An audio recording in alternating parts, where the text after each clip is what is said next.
ગધેથળ ગાયત્રી આશ્રમમાં મુખ્યમંત્રીનું સૂચક નિવેદન। મુખ્યમંત્રીએ નિવેદન આપ્યું હતું કે તમે ગુરુ પાસે માંગશો, અમે પણ માંગીશું અને સમય આવે ગુરુ જે કહે તે આપી પણ દઈશું। ક્ષત્રિય સમાજ માટે આસ્થાનું સ્થાન છે ગધેથળ આશ્રમ। ગધેથળ આશ્રમમાં ગુરુ પૂજન મહોત્સવમાં મુખ્યમંત્રી પહોંચ્યા હતા ત્યારે તેમણે આ નિવેદન આપ્યું હતું। ગુરુજી પાસે તમે કંઈ માંગશો ને, અહીંયા બેસી મનમાં માંગો કે અહીંયા માંગો, અમે માંગી દઈશું।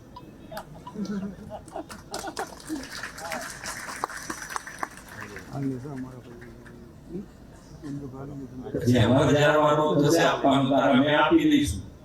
ગુરુજી જે કહેશે આપીશું।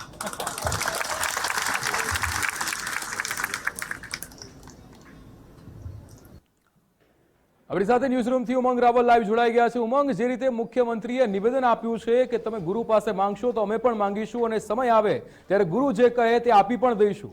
ચોક્કસથી આજે મહત્વનો દિવસ હતો અને આસ્થાનું કેન્દ્ર ક્ષત્રિયો માટેનું એટલે ગધેથળનું જે લાલબાપુ જ્યાં બિરાજમાન છે, જ્યાં ગાદી પર છે અને જે મંદિર આવેલું છે, ત્યાં મંદિરની અંદર ગુરુ પૂનમ જે છે ત્યારે મોટી સંખ્યામાં ક્ષત્રિય સમાજના લોકો છે એકત્ર થયા હતા।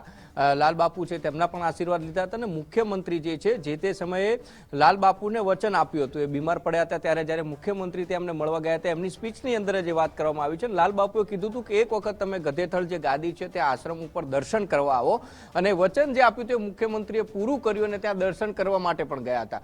બધાની વચ્ચે જ્યારે મુખ્યમંત્રી ખૂબ જ એક હળવા મૂડમાં જોવા મળ્યા હતા અને એમનો જે નિખાલસ સ્વભાવ છે એ નિખાલસ સ્વભાવના એ જ અંદાજની અંદર એક સૂચક નિવેદન છે ક્ષત્રિય સમાજને આ ગધેથળ કે જે ક્ષત્રિયો માટે આસ્થાનું કેન્દ્ર છે ત્યાં આગળ એ રીતે આપવામાં આવ્યું છે કે આજે ગુરુ પૂનમના દિવસે તમામ ક્ષત્રિય જે આસ્થાથી અહીંયા આવ્યા છે એ ક્યાંક ને ક્યાંક માતાજી એટલે કે ગાયત્રી આશ્રમ જે છે તેમની પાસે પણ માંગશે અને ખાસ ગુરુ પાસે પણ છે એ માંગણી કરશે અથવા તો જે પોતાની આશા જે હોય છે એ ક્યાંક ગુરુના આશીર્વાદ રૂપે તેઓ માંગતા હોય છે। અને એ જ રીતે મુખ્યમંત્રી એવી વાત કરી કે તમે પણ આજે છે ગુરુ પાસે માંગશો અને અમે પણ માંગીશું અને જ્યારે સમય આવશે ત્યારે જે આપવાનું હશે આપી પણ દઈશું અને ગુરુ જે કહેશે તે આપી દઈશું। એટલે એક ખૂબ જ સૂચક નિવેદન આને ગણી શકાય, કારણ કે ક્ષત્રિય સમાજ જે રીતે કોઈ બધા જ આ વાતથી વાકેફ છે કે ક્યાંક ને ક્યાંક ક્ષત્રિય સમાજ છે થોડોક છે એ ભારતીય જનતા પાર્ટીથી વિમુખ ચાલી રહ્યો છે અને એને લઈને જ ક્યાંક એકતા સંમેલનો હોય કે પછી જે આ આખી સમિતિની રચના થઈ છે એ પણ છે